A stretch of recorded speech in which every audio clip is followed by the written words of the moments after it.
Good morning, good evening, good afternoon, wherever you are in the world, welcome to the show. This is the Millennial Millionaire podcast, and I am your host, Stephen Cohen. This podcast is focused on bringing some of the wisest minds from across the globe to discuss concepts, strategies, and ideals that will lead them to be top performers in their respective industries and their lives. This show is for the millennials and millennials at heart to transcend their mindset, their health, and their income to the next level. We are so excited to have you on this journey with us. Welcome to the show. Yo, welcome back to the show, guys. Today, super excited to have a good buddy of mine. We have Mr. Dylan Vanas. Dylan is a two-time eight-figure founder and business speaker that works with some of the world's largest personality and brands. He has shared the stage with business icons such as Gary Vee, Patrick Bet-David, Ed Milet, and many other household names. With over 250,000 followers across social media and a writer for a major business publication, entrepreneur.com, he's been able to build relationships with some of the most world influential people, all while impacting millions of people worldwide. His two companies are Monopolize and Agency Box, and just super stoked to have you on the show, man. Yo. Dude, that intro is so good. It's almost as if I wrote it. That's it, man. That's it. Bro, you're a hard guy to track down. I think this is rescheduled number 3 or 4. So I'm just grateful to have the space and talk some shop with you, bro. Dude, I'm sorry, but thank you for being like dope and being like, yeah, it's cool. It's all good. So. I'm a flexible guy, man. Dylan, share a little bit to the audience about what you do, what you're about, man. I mean, we've gotten to know each other, somewhat well over the last 4 or 5 years. We met in a pretty interesting way, 5 years ago, randomly at our old apartment complex. But to just see you and be able to follow you on social media and kind of see your rise has been really inspiring, man. Can you share a little bit about your story, your background, and what you got going on? Yeah, dude. And first of all, what's really cool is like, dude, we connected 5 years ago, and like our lives have. I mean, dude, I don't want to speak for you, but like, dude, my life has changed a lot in 5 years. And I think, dude, we're both doing shit 5 years ago, but like, we're doing shit now, at a different level. And so it's cool to be able to like share that growth. And dude, we both met, dude, I've met tons of people over the last 5 years. And, there's maybe 10 people that continue to grow. And like, dude, you're one of them, as far as like the Vegas community goes. So, dude, huge props to you, man. Dude, I'm super inspired and just love what you're doing. Checks in the mail, bro. Appreciate you. This podcast is sponsored by But yeah, dude. So for me, it's just like I built 2 companies. One of them is a marketing agency, and it's like I go out and I find a business owner that's like willing to pay me a certain amount of money each month, and I just go find people that want to buy their shit, and I just connect them. And basically, it's like I get paid for just being a connector. That's all running a marketing agency is, helping get more brand awareness. And then through that, I saw problems that existed in running an agency. It's like, well, why don't I just solve these problems for myself through software? And then if people want the software, they can just buy it from me. So I created a second company called Agency Box. Agency Box, we got about 5,000 people that have signed up to use our software over the last 3 years. And now, really focused on continuing to build that company and hopefully in the future sell it. That's awesome, man. Yeah, I feel like everyone talks about, going online and digital marketing, and I think everyone knows social media and that whole realm, is the future of business and will continue to evolve.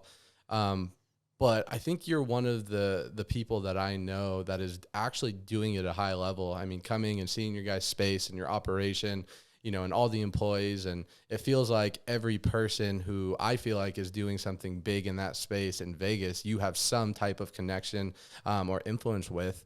What advice, I guess, would you give to people that are looking to get into the social media space, get into the digital marketing space that maybe they could use because of the fear or whatever is holding them currently back from getting started? We're at this kind of point right now in the digital world where people have a choice to either be someone who's creating content and has a personal brand, or just be someone who just posts pictures for their family to see and their dogs and all that stuff. And it's like it's almost like there's like the wealth divide in the hierarchy of the world. We're creating this like social divide, almost like social media, like content creators. Because dude, 5 years ago, there was like far fewer content creators, and content creators were more so people who had large followings. Dude, there's people nowadays that have 3,000 to 10,000 followers that are making content every single day. And dude, they're content creators. Like, doesn't matter if there's only 10,000 people watching them. So it's just like, the thing is like just understanding that now is the time. And sometimes people say like, the best time to start was yesterday. The second best time to start is today.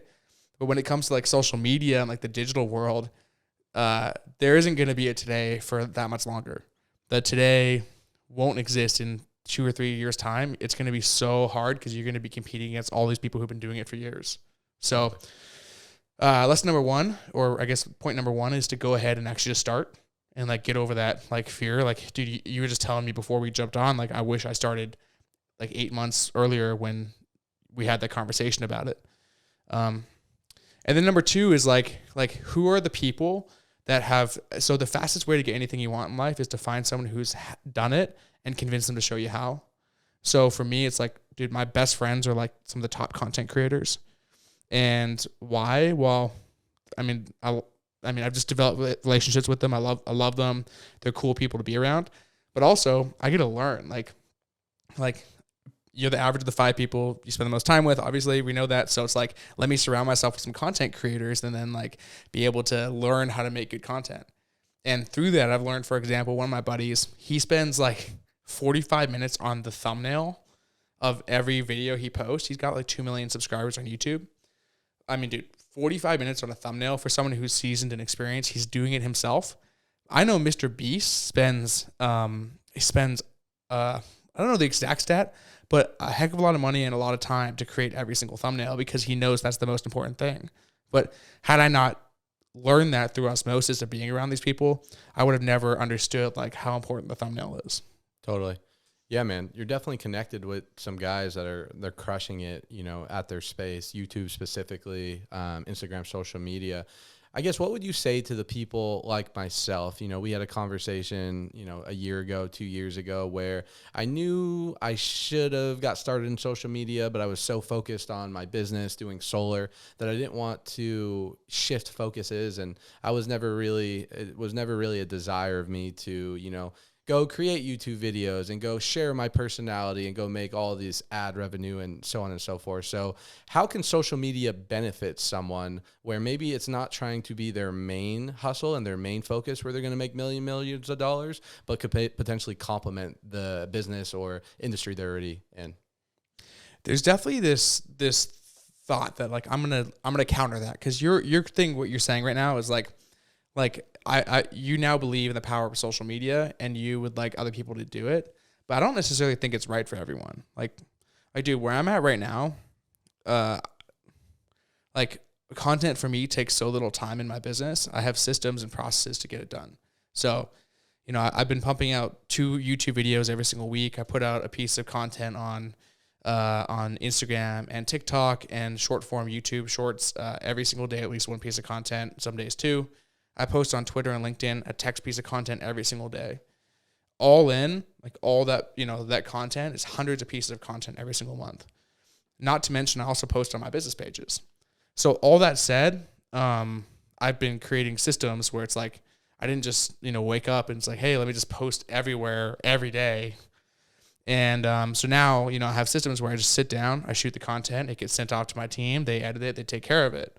Had I not been where I am right now with the content systems, I'd probably look at it knowing what I know now and be like, maybe the ROI on the content isn't there because I can just focus on the business and keep growing it and scaling it. Because dude, I have some pretty crazy goals with what we're working on and I'm really have to buckle down in order to achieve them. So depends on your focus. But here are some of the benefits that you get from content. You get to be around like some dope people. Like there's this kind of thing in the world now where it's like successful people want to be content creators and content creators want to be these successful people. Totally. And so like, it's like, dude, it's like, well, fuck it. Why don't you just be both? Like I have a real business and I can just make content. So I can kind of like hit both those buckets. And when I go to an event, people do say now like, dude, I was at a door-to-door con where we were both at this past weekend. Dude, some kid working a booth is like, you're Dylan, right? I'm like, yeah. He's like, dude, I've been following you for like a year and a half. It's like, dude, it's cool, right? It's like, and now it's like, you get to meet cool people, you get to be recognized, but more importantly, generate revenue. So here's like the line in the sand. Should you do content? Should you not do content? I believe the future of business is content, or the present time, like this year, 2023, is content-led businesses. Like businesses, you look at Walmart and like Target, like these are companies that took a decade to really get on social media, but now they're using it they're using it heavy. Like, dude, they have people making content, they're cracking jokes, they're in the comments, responding to people. It's amazing to see. And so all businesses should be making content if it can have a direct ROI in some capacity in their business. So a line in the sand is like, can you generate revenue from it? If you're like a B2B IT company, I don't know, maybe not for you. But if you're, anything that's B2C, or you can work with companies that's not like some crazy, like super long sales cycle, it's probably a good idea to start making content. Totally. When it comes down to the content that people should be making that is best suited for their individual business, I've heard all the time, you don't, Gary Vee talks about you want to document, not create. Do you agree with that concept? And if not, should people be on TikTok? Should they be on Instagram? Should they be on LinkedIn, Facebook, YouTube? Obviously, some people agree with, hey, you should be on all platforms. Other people believe that you should be focused on one niche or one platform and, niche down first and then expand. When it comes to content, what's your belief that people should be doing to best effectively monetize their industry? You should do a little bit of both, right? Like document and create. The thing is, like, we're in a room right now, and it's like, this could be a room and like someone's like $1,200 a month, like apartment, like in the hood. Yeah. And, they don't like, we're in a really nice house right now, but like anyone can make this. And so it's like, this is like, it's not as real to people as if you're showing the process. Like, dude, you going out and showing like, hey, like, let me show my team, let me show what I'm doing, let me like go out and like actually showcase the real stuff that's happening. That for people is like, oh, this is actually real. This guy's just not a fugazi. He's not making this up. So for me, I believe both. I'm finding this, like, for me, it's like, I don't film a ton of stuff. I'm just starting like to film stuff in my office, but like, dude, I should be like, every team meeting should be filmed. Every time I'm like walking through the office and working with my team, that should be filmed. Not just me sitting in front of my camera with my backdrop speaking facts. So I think like if you have something that's real, like, a real business, show it.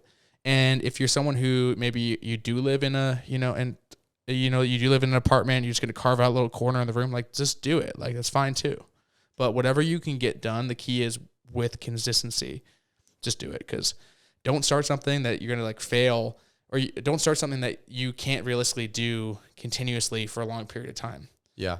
No, I would agree with you, man. The reason it took me 2 years after, everyone was telling me to start a podcast, because I made those excuses. I made those limiting beliefs. Oh, I don't have the space for it. Or when I get a bigger house, I'll do it. Or when I get a bigger team. And I kept pushing it, down the line. And I think you'd agree, anything you do in life, whether it's a podcast, social media, create a business, you just need to start. You just need to decide that you're going to start today. You don't have to be great to start, but you have to start to be great. And then eventually you start to add on different layers and you start to increase in volume in the things that you're doing.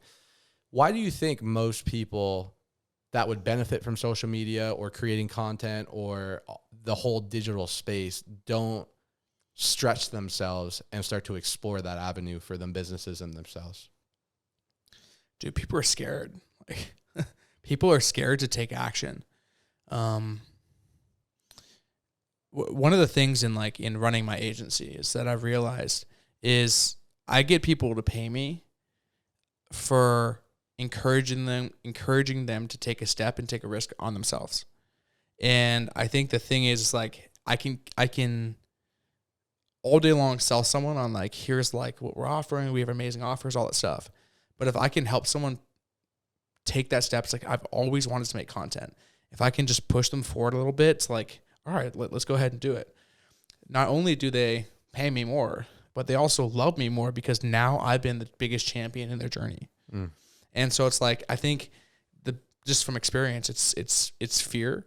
But if you can just get over that, like for me, it was like the cute girl from high school that I had a crush on, like that still follows me. Like, what's she gonna think about me? What's she gonna think about me? Yeah, and it's like I mean, guess what? You can go in and remove followers if you really care about that.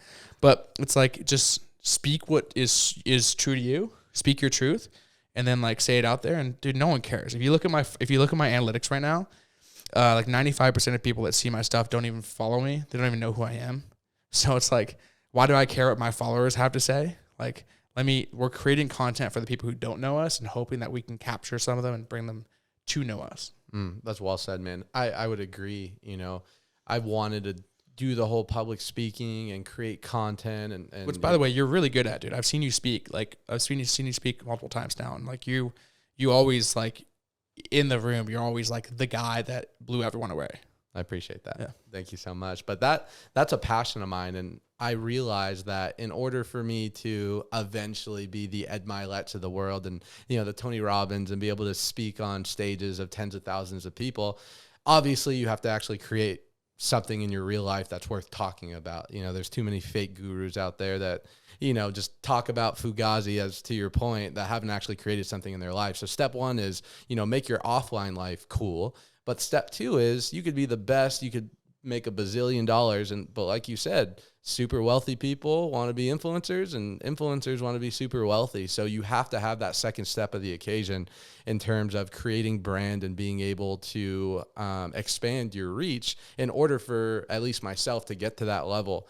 Now, I feel like the challenge though is at least this was for me, and maybe you can agree with some of your clients, is I wasn't willing for a really long time to give up my old life or my real life, what I, you know, exchange with high school friends like you were talking about, or my family, or, you know, the people that I associate in real life. I didn't want to essentially give up my social media presence for my old life in order to create this new life of an influencer, a speaker, you know, a success coach, etc. Do you feel like that's a big challenge when coaching people that are starting from, you know, maybe zero to creating a personal brand? Or is that just something that you have to get over in order to take that to the next level? So, dude, when I was first starting to actually post content, I was about to make a new stage name. I was gonna be like Dylan King or something like that. I was like, oh, that's cool. And I was like gonna run with that. And then, dude, I like literally thought to myself, I was like, the reason I'm running away to this whatever else is the exact reason I shouldn't.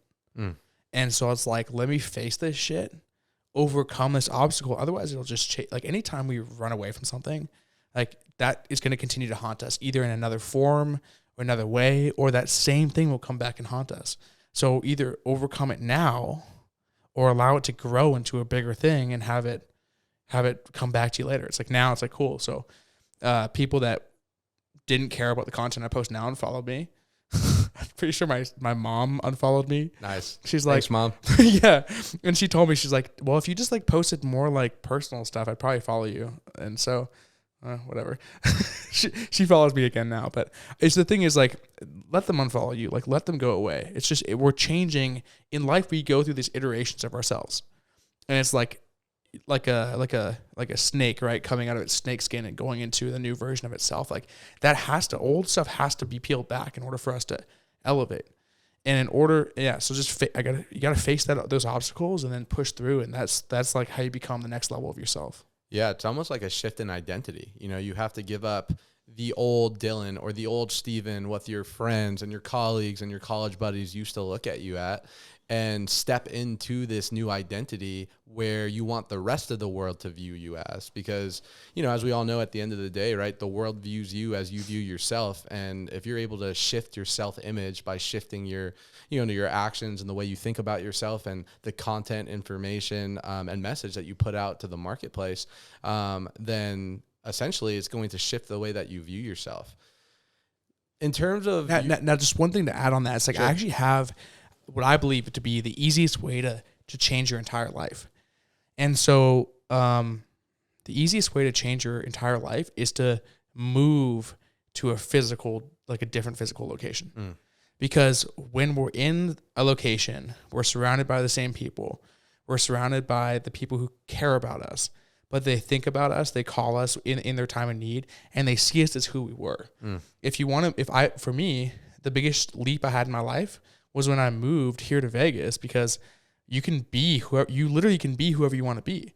I could pretend to be someone else, and like, yeah, that's pretending, but you can act as though you are, and then you become. It's like, if you go to the places where wealthy people are at, you do the actions wealthy people do. We'll talk about habits maybe today a little bit, but if we do those things, eventually you're going to have to just like start to have some of that stuff in your life.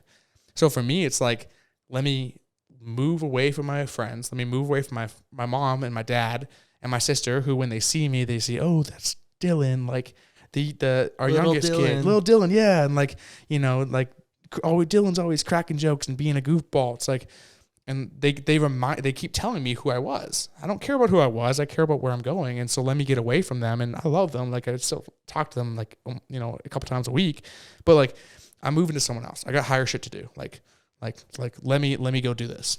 Man, I couldn't agree more. I would say hands down, in my last decade of my entrepreneurial journey, the biggest shift that I've ever had in my life was having to move away from my hometown in Las Vegas and going on this, I feel like, spiritual, financial journey of myself for 2.5 years into, the unknown. And, to your point, you have to be willing to give up your old life to create your new life. And, Ed Milet talks about identity a lot. I agree with you, man. I think the easiest way to shift your identity and the way that you view yourself, and the easiest way to uproot your old habits and your old paradigms, is to physically move locations, because you're forced to adapt or die. You're forced to acclimate to the environment, and now you're starting to absorb other information and other energy from the people around you. And hopefully it's a good, motivating, inspiring environment. But man, I couldn't agree with you more. Dylan, I have a question for you. Do you think it's possible for those listening that maybe it's just not ideal for them to move out of state? Is it possible for them to have that similar shift in their habits, their life, while staying in the same physical location, or at least the same physical, state? Yeah, the way you do that is you just be busy. So like, someone says, "Hey, like, Steven, what are you doing tonight?" And they're the old, they're the old version of you, right? Then just be busy. Like, sorry, I can't come tonight. I got, we do, even in my life now, I have amazing people in my life, but like, I made a commitment this year. Like, I'm going to bed at a certain time, waking up at a certain time. And it's like, I love you guys. Like, you guys are still, badass baller people to me. But like, this new version of Dylan, like I even told you, dude, I'm dressing different. Like, this new version of Dylan, this Dylan 3.0, 4.0, whatever freaking version I'm on now, is doing these certain habits. And so for that reason I'm out. No, but just be busy, right? Like that's the thing. And so, and even if you're not busy, just tell people you can't come. Because the moment you make the decision to go to those places where the people in your old version of you are, you're just reminding yourself, telling your brain, telling your system that you are that same person, and you're never going to break free. Yeah, man, I agree. And I love what you said, going to bed at the same time and waking up in the same time. That's actually a big adjustment that I made this year as well. Just having that consistency in the morning and nightly routine. I feel like you can, go on social media, TikTok, Instagram, and see a bazillion videos of morning and nightly routine and absorb it and listen to it. But are you actually doing it? Are you actually implementing it? For me, I wasn't practicing what I preached, so I started to set myself up to win. I bought an alarm clock instead of using my phone, because for me, I want to set myself up to win. And I know that if I'm using my phone as an alarm clock, I don't have enough willpower not to look at my social media, or not to look at, my text messages the first thing I'm waking up in the morning, and messing with my psyche if my phone is right next to me. So it's just making those little adjustments, having a little timer. My alarm clock allows me to set a little decompression mode. So 15 minutes before I go to bed, I'm not going to bed by any, digital screens, and I'm allowing myself to decompress. What other rituals or habits do you feel like you've been able to, make happen this year that maybe in the past, you've had challenges actually being consistent with them? So, dude, I know the 3 things I have to do in my life to be a top performer. And I know that when I do those things, I'm fucking crushing it. When I don't do those things, my life is slipping. Number one, plan tomorrow today. So tonight I'm going to sit down and write out what I'm doing tomorrow. That's it. Why? I'm brain dumping. It gets rid of all like the little things that linger in your mind before bed onto paper, and it allows my subconscious mind to work on these things without me even having to think about it. That number one. Number two, exercise before, like, first thing in the morning in the daytime. I do meditate before I exercise, but that's the part two. And then part three is nutrition. It's like if I'm eating crap food, I'm going to feel lousy, and then it's the cycle. Then you eat more crap food because you feel lousy, and then it's just, you never get out of it. So for me, I meal prep, and that's how I stay and make sure I eat decent food, like, clean food. And so, yeah, I mean, dude, last year my health took, like, dude, I went to the worst level of my health ever. And I'm coming back now. I'm coming out of that. But that was just from choices. And I think, like, allowing external stress, external shit in business, whatever, to, like, have an internal effect on me. And so those three things for me. And so what do I do now? Dude, I'm going to bed like right around 10. And dude, put your fucking phone in a different room. Like, the simplest thing, for whoever's listening right now, like I guarantee, do this for a month, your life will change. Just charge your fucking phone in the bathroom or in downstairs or whatever is, you have to get up out of bed and walk to a different part of your house to grab it. And then use an alarm clock, like you said. Like, you can buy them for $15, $10 on Amazon. Walmart has them, whatever. And so do that. But, like, get up out of bed. When the alarm goes off, snooze, like whatever, turn it off. Grab your phone if you have to, but don't look at it. And so for me, dude, I try not to look at my phone until after I finish working out. And so for that reason, after I come back from the gym, then I can look at my phone. But dude, do you ever check your phone? It's like, I don't know about you, but I work out in the morning. And so it's like, I check my phone, it's like some shit happens in business. And now, like, my whole fucking workout, I'm just thinking about it. Totally. And you don't really get a good workout. So, yeah, dude, those simple things. Yeah. So people are listening to this right now and they're like, I know that, Dylan. I saw that on TikTok. I saw that on Instagram. TikTok's the new education platform. It's funny. It really is. But you're not actually doing it. You could, you're listening to someone who, runs 2 8-figure companies telling you 3 things that will literally change your life. And the reason I can back that up is because I do those 3 things. And when I do them consistently, they make such an impact on my life. But most people are going to listen to that. They're going to be like, that's a good idea. And they're not going to do it. Why do you think most people out there, I believe, know how to be healthy? They know how to, win at business. They know how to have a fulfilled spiritual life, really good relationships, yet they don't do it. It's not a lack of information. It's a lack of application. What do you think separates the people from the people that see good information, or they see something, they apply it, be consistent with it, turn into a habit, and eventually into a life, versus the people that get excited and aren't able to be consistent with applying that principle? Dude, I love it. You're fucking dropping bombs over here, dude. Thank you. I should have that Bradley bomb thing, but I don't yet. Yeah, there you go. Maybe episode 30. Dude, it's habits, right? And so it's like, okay, so there's a few elements of it, right? So speed to implementation is a major thing in life and business. Like, you hear something, how quickly are you going to apply it? Dude, I went to a conference, or like an event 2 weekends ago. And dude, I brain sucked everyone in there that was a killer, that was doing more revenue than me. I just, like, what's the little secret they have? I, like, sucked all the knowledge they had. I wrote it down into a text and like, either sent it to the person literally right then who would implement that on my team, or put it in my notepad to implement. Dude, I probably implemented 10 things like, the conference ended on a Saturday evening. I probably implemented 10 things by Monday afternoon. And so it's like my business is going to continue to grow and scale because I get something, I learn a strategy, and then I implement it right away. And then what happens now, I'm getting wins from this, and it's like, it just becomes this whole, like, machine of itself.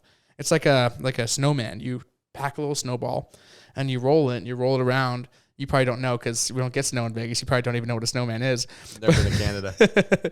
But you roll it and eventually it gets bigger, and it's the same idea. It's like, let's take one habit, maybe putting your phone in a different room, and roll it and, add it to another habit. But here's where people fail. they set these BHAGs, big, hairy, audacious goals. And they're like, let me like do all these crazy things. And then they fail. And then now they're disappointed in themselves. And so it's like, for me, it's like set some simple goal that you know you can accomplish and actually achieve and get done. And then like you'll feel confident about yourself. You'll add another one and another one and another one and so on.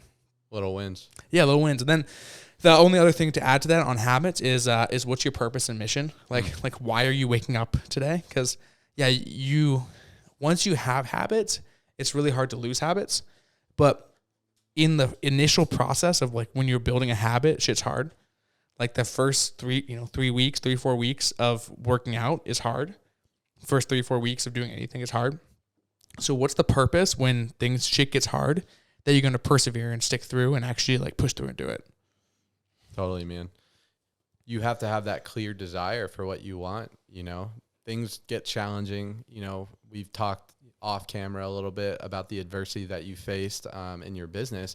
And if you don't know exactly why you're doing it and have a crystal clear vision of something bigger than yourself, it doesn't matter how good you are. It doesn't matter how smart you are. It doesn't matter what the timing is or, the people that you have around you. If you're not stronger than the obstacle or the challenge or the adversity, if your why, can't make you cry, a little cliche, then eventually you're never going to be able to, fly past those objections. If your why can't make you cry, then you're not going to fly. That's it, man.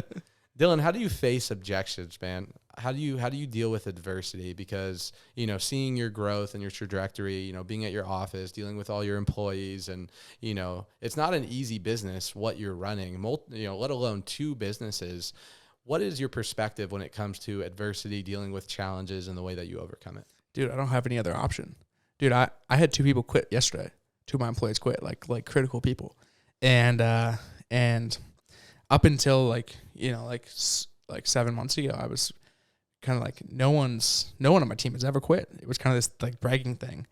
And then it's like, dude, like running a business, you get enough people.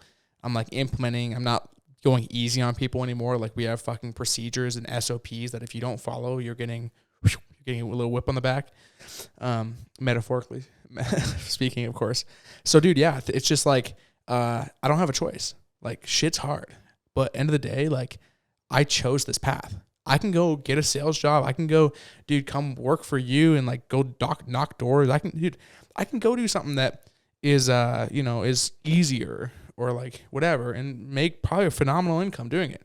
But I chose this path. And so for me, it's like, dude, I can't make excuses. I can't complain. I can't bitch. I can't go home to my girl at night and say like, here's the problems I faced and pout about it. Cause I chose this shit like 7 years ago. I'm like, I want to be an entrepreneur. So dude, like there's not a victim, an ounce of victim mentality in me at all. I hate victim mentality. I think it's one of the biggest reasons we have failure in this country. Anytime people use something outside of them to justify why they aren't where they want to be, it takes away your creative control and ability to create. For me, dude, I'm a creator. I take accountability for every single thing in my life, no matter what it is. And so I know that like I don't have a choice. So, dude, yeah, it's Thinking Real Rich, they talk about burning your ships. Like, dude, I burnt my ships a long time ago. That's powerful, man. Where does that philosophy come from? Because there's a lot of people, again, listening, watching this, who are just fed up with their job. They're fed up, with their situation. They're not happy with how much money they're making. They're not happy with their relationship. They're not happy with their health. But until they take action or until that pain of change outweighs the pain of staying the same, then nothing's going to ever change. But a lot of people don't realize is you have to adopt a different philosophy. It's easy for them to listen to you and talk about don't be victim, don't give away your power. But then they get into a bad, argument with their wife or, they run into a business challenge and then their conditioning automatically goes into victim, victim, victim. Was there a point of your life where you feel like that shifted, or was it just a congruent, consistent amount of personal development, events, conferences, and books that eventually broke that old paradigm? Yeah, dude, the instant is really clear. I know the exact place and moment in time I was when this happened to me, and when it shifted everything. And I'll explain it, and maybe it'll give someone some insight on how they could do the same thing. But the core thing is it's like, dude, you were talking about Ed Millett earlier. I was at his house like maybe 2.5 months ago in Palm Springs, and looks insane. Dude, it's crazy. That's one of his vacation houses too, which is mind blowing. All cash. Dude, and it's he did a book launch, and so he was talking his newest book, The Power of One More, which the idea is like shit's gonna happen, and like when you're on that last rep and you don't feel like you can do any more, or you're you're doing something and you feel like giving up, just take one more step, and like the success is right there. I'll tell you a quick story. I wasn't going to share this because it's like, it doesn't matter. But last night I was leaving my office at like 8:30 p.m. And this guy, like, he's like, "Hey, sir, like, can you help me?" I'm like, "Okay." Like, "What's up?" And he's got a DoorDash bag. He's like, "This is my first time doing DoorDash. I got laid off at like Bali's. He got laid off at his job. Like he's like 2 months ago, haven't worked, whatever. And I'm just doing this as my first night." I'm like, "Okay, like, show me." So I like to look at the app and I kind of help him figure out like where he's going, all that stuff. We walk out, and I was just like, he's like, "Stuff like this. He's like, "This makes me like want to go home and like not do it anymore, whatever." And so he like walked off. He had to go pick something up. But I was like, "This is your car?" He's like, "Yeah." I took out all the cash I had in my wallet and just put it under the windshield wiper and just put it there, and just drove off. And I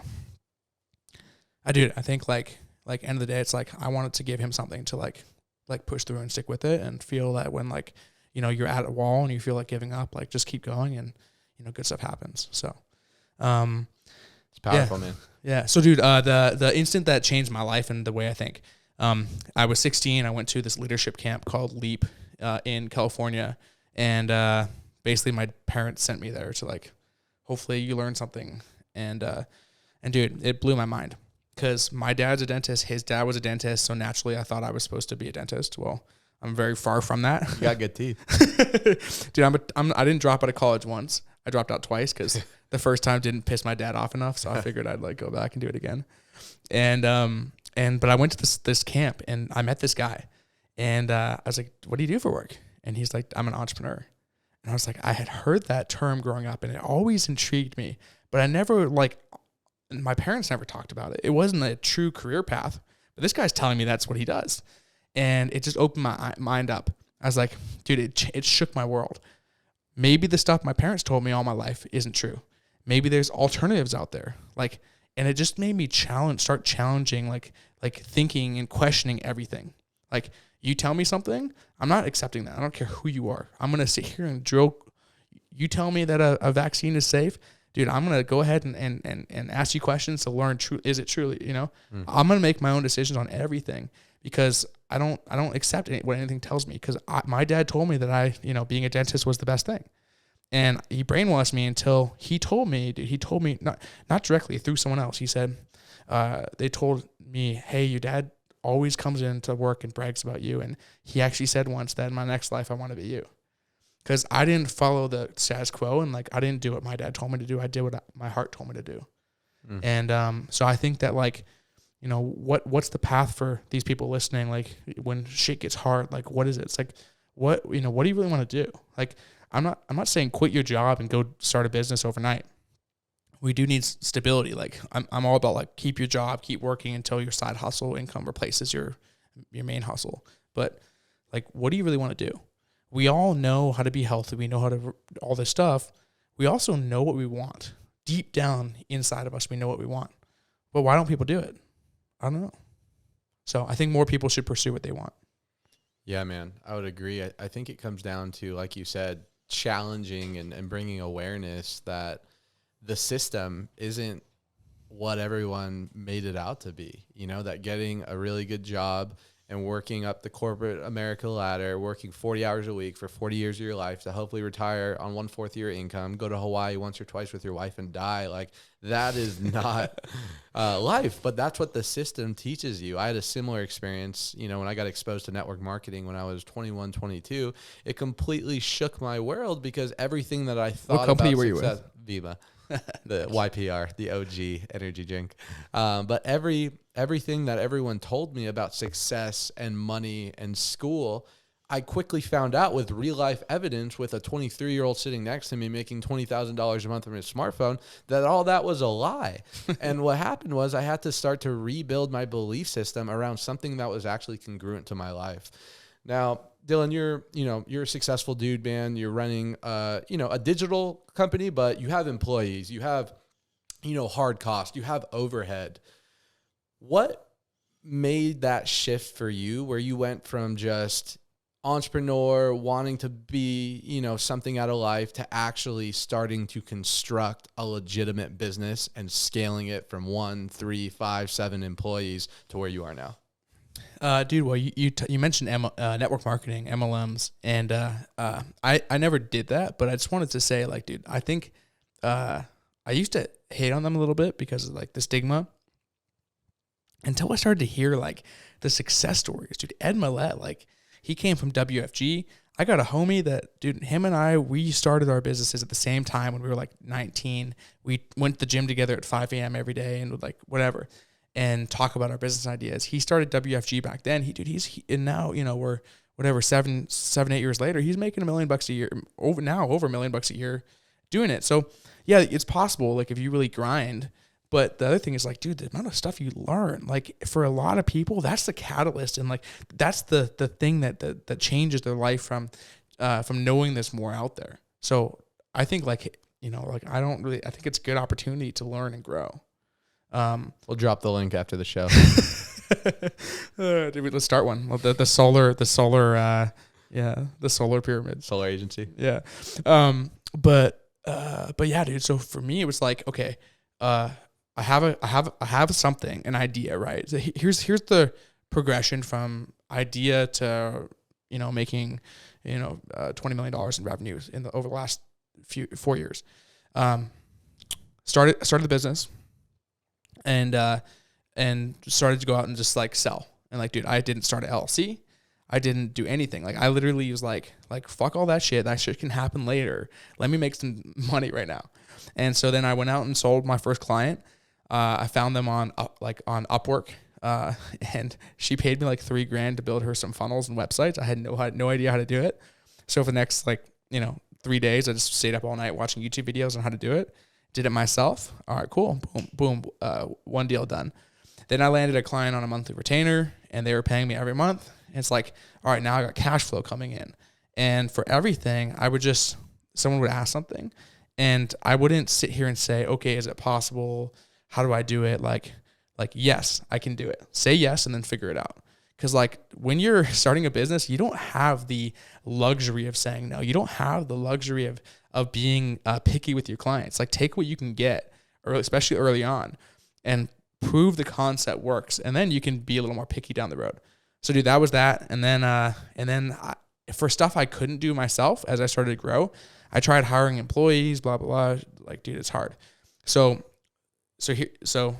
make some money, and then I hired a freelancer. Reason why a freelancer is the best thing to do is it's low risk. You can lay them off without having to lay them off. You just stop giving them new work, nothing off your back, super low risk. As soon as it made more sense for me to hire someone full time than having this freelancer, that's when I hired the person full time. Because now, let's say this freelancer cost me, $500 per project. I'm sending them 9 projects a month. That's $4,500. Well, guess what? I can hire someone for $3,500. So I hired someone full time. Now it cost me less, and I'm making more money. Boom! Now that's my first employee. And then do the same shit. Just happen. Okay, now it makes more sense to hire someone instead of freelancers. And dude, eventually the pyramid scheme was built.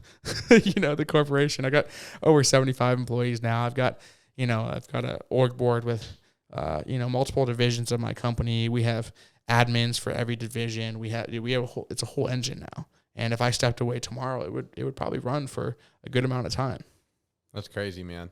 Yeah, it's been so cool. I mean, just seeing an idea go from a vision to implementation to materialization to scale to what it is right now. I mean, it just creates a certain type of belief and conviction in your ability to follow things through, your trust in yourself and your ability to go out there and execute. What do you think the biggest thing you've learned so far from your experience of creating an 8-figure company has been? Multiple 8-figure companies. Dude, I don't know. The first thing that came to mind is just, it's hard. Like, dude, it's hard, man. I'm telling you, like, the amount, like, my dad said, boys don't cry. So I don't cry. But the amount of times like that the emotion has been so like, and I think we should cry, by the way. I think we should have emotions. Like it was ingrained in me not to. So it's like, it doesn't really come out. But dude, like the amount of times over the last like 4.5 years, and dude, I've been running companies since I was 19. Like my first company was a 7-figure company. Not in the first year, but like, dude, I did $1 million in a year and a half in sales. And I had, dude, it was hard in that business too.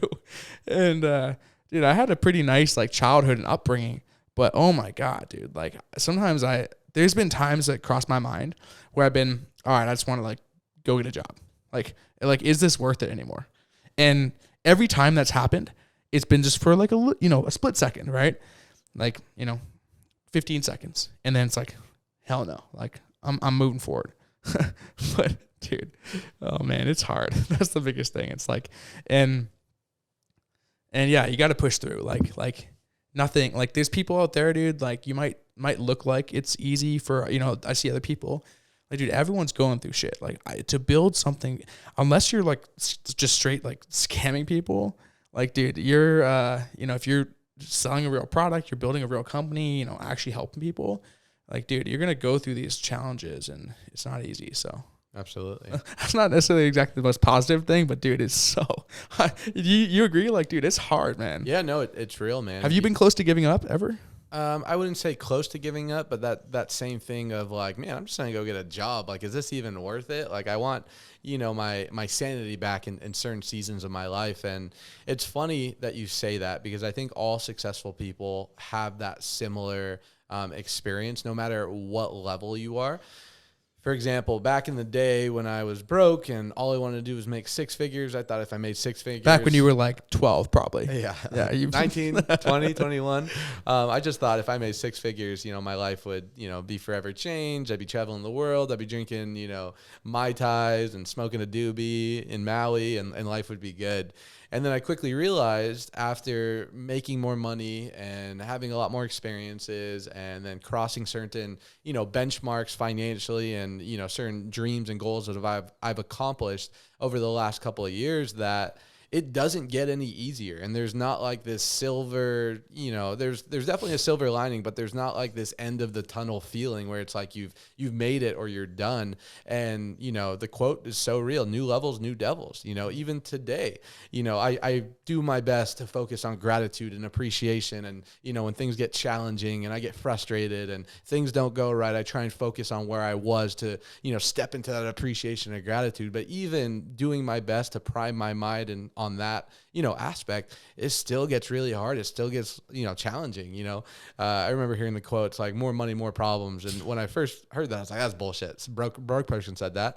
And there's a part of me that are like, I'd much rather be, crying in a Lambo and a PJ than, crying in a 1,200, square foot apartment. But there's some truth to it.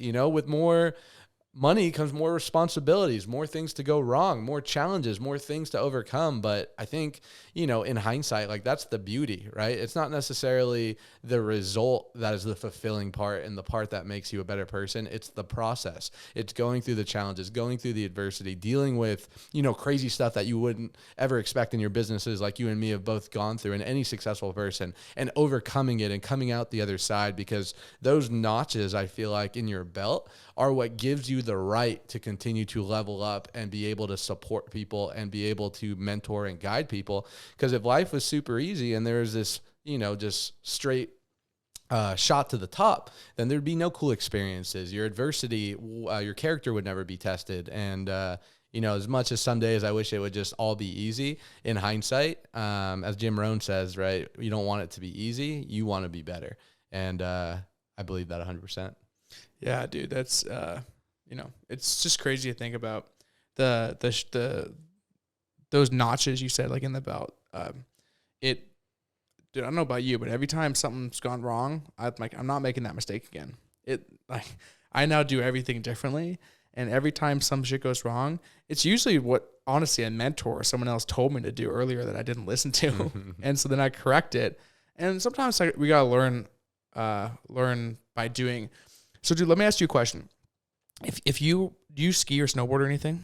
Starting to ski. Okay, perfect. So, what's the process? Did you watch YouTube videos, or did you like go like rent some skis and just try to go down the mountain? So I actually haven't skied yet, but I snowboard twice. And now I'm wanting to pivot to ski. But yeah, just buddies hit me up. Hey, we need to go snowboarding, yada, yada, yada. Went out there and just basically rolled down the mountain. And you learn by doing then, right? So it's like, dude, same. It's like, don't sit me in a class. I don't need to listen. Like, throw on my snowboard on. I'm going to like mess up until like I figure it out. Yeah. And that's the same thing with business. And so sometimes it's hard to take even like I've listened to a million podcasts. I've read a million books. Sometimes it's hard to listen to the advice I'm given until I make the mistake and know that I should have listened, you know? I agree, man. Dylan, your clients you've worked with, you've obviously been to, tons of masterminds. You have, a really strong networks of high caliber people. You coach, and a lot of your clients are high caliber people that you're supporting in terms of their digital and social media aspect of their business. Do you feel like there's a common denominator within these high successful people, whether it's a trait, whether it's a mindset, whether it's a perspective that you feel like has contributed to their high level of success? Dude, you're asking really good questions. I try. Yeah, dude. No, it's good. What's the common denominator of success? Dude, I think people like there's like the cliche thing, right? It's like set habits, like all like you have a routine. You can Google traits of successful people, and it'll say all that stuff. Dude, just for like in my world, the successful people I'm around is they're just doing the shit.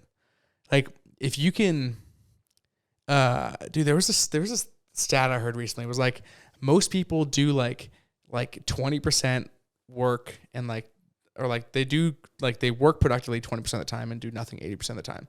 If you can just be productive like 60% of the time, you're 40% more productive than everyone else. Mm-hmm. And it's like successful people, they're just like working a little bit more, I think, than non-successful people. Like my friends that, people that have clients of mine that don't get results, like I'll just kind of like look at what they're doing and I'm like, okay, like this person, like, dude, you probably see it with reps.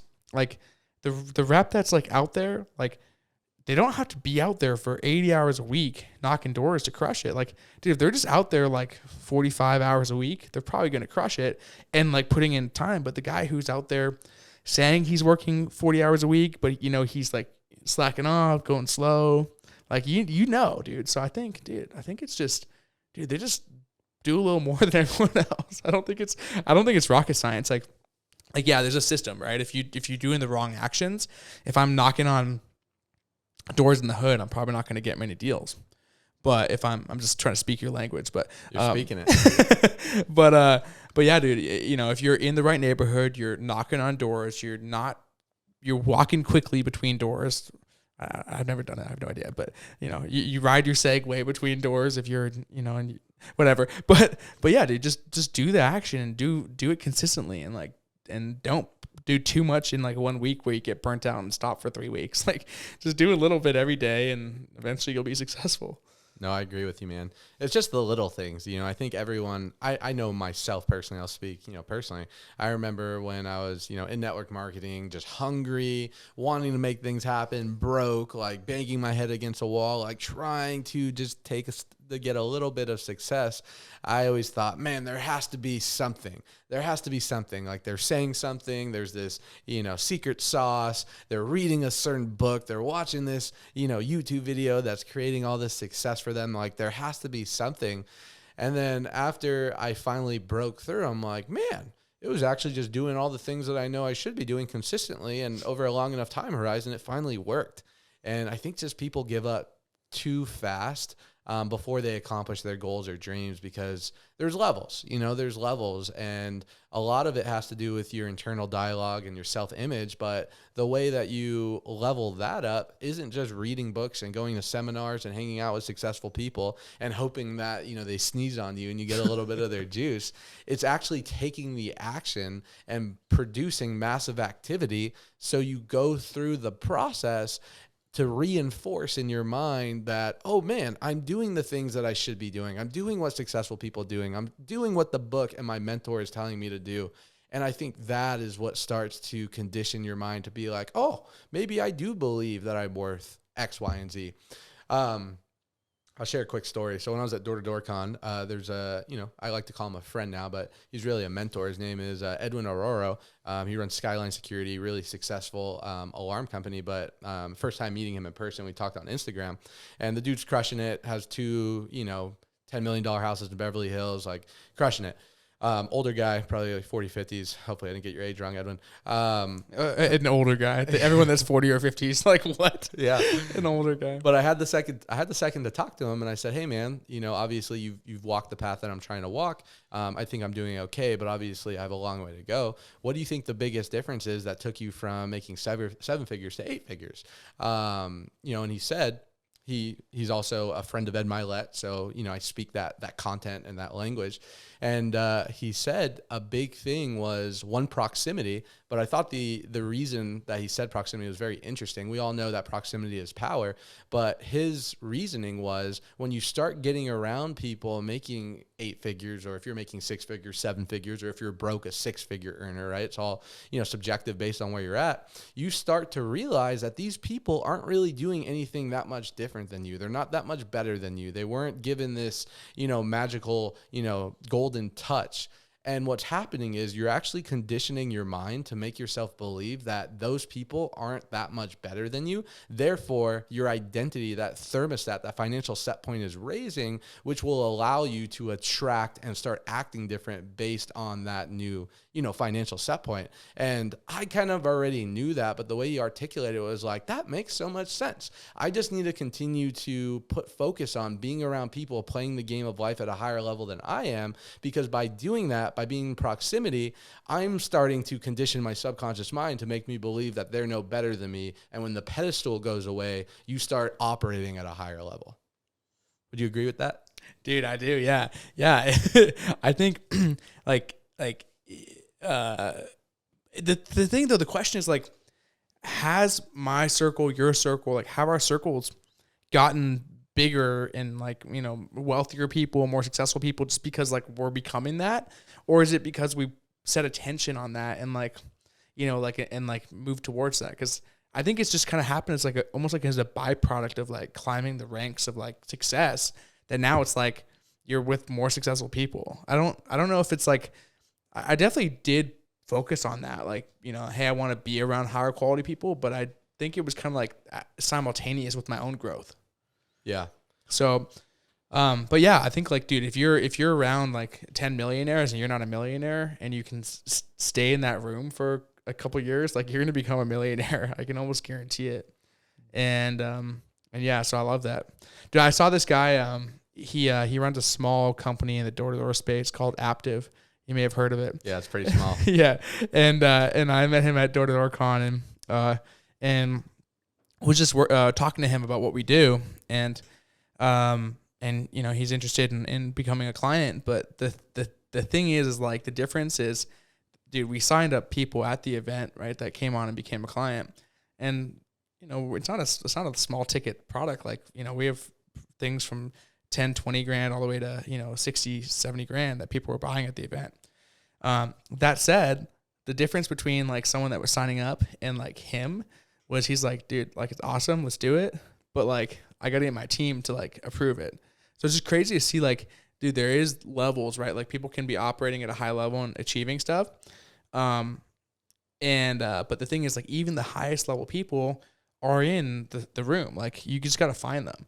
And even guys that have like, multi-billion-dollar companies and massive teams and can't even write a check themselves because they mess up a whole system that's been built for that, they're in the same room. So just like seek them out and find them. And also like social media is pretty amazing nowadays. You can just go and like literally just like look at like 1 or 2 people who, have high authority and like see who they're following and then become familiar with the faces. Then when you go to the event, like most people don't know the low-key people. Like, dude, most people don't, like if we go to an event, like we're not getting flooded with people come to us. So like, if people knew our faces, they can come up and make a relationship with us. And like, dude, now all of a sudden they have a millionaire in their network, Totally, man. On that same topic, you've done a great job at the art of networking.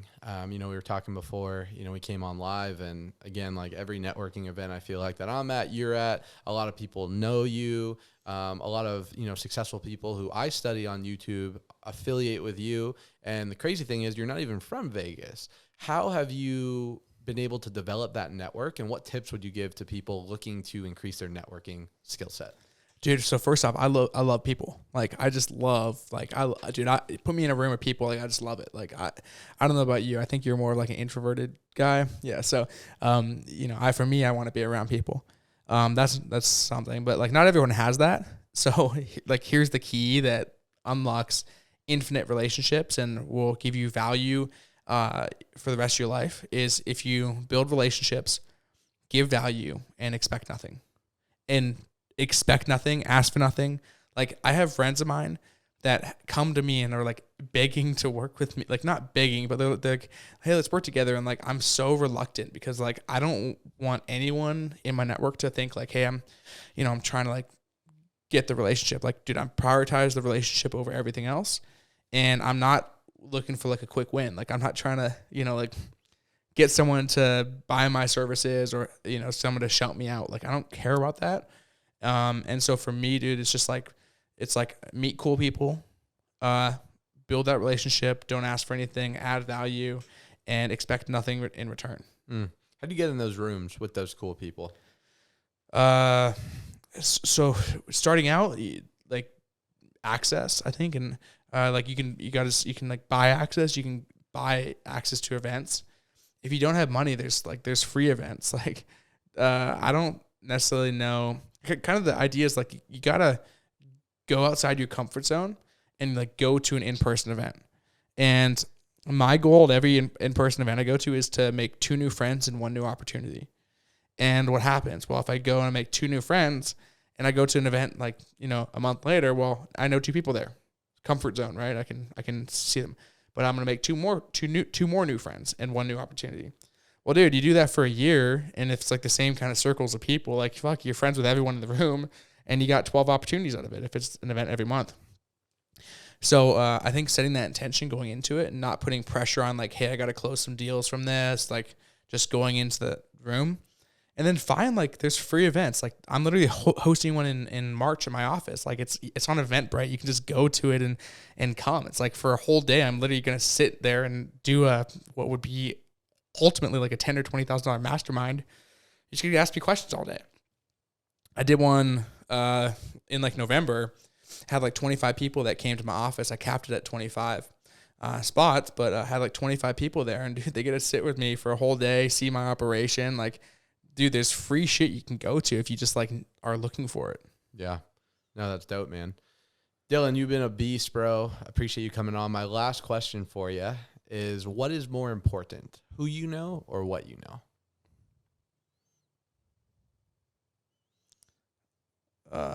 Gosh, I feel like, dude, both are important. If I had to choose one, it would be what you know, because I came to Vegas with no connections. Dude, I came to Vegas with no credit score. I came to Vegas with no income because I had just had a massive failure. And I just knew and committed to learning, and I was able to build what I have now. It's awesome, brother. Appreciate you coming on, man. Dude, thanks for having me. Yeah, feel free. Where can the viewers and listeners find you, man, and your guys' companies, services, businesses, etc.? Tinder.com no, I'm just joking.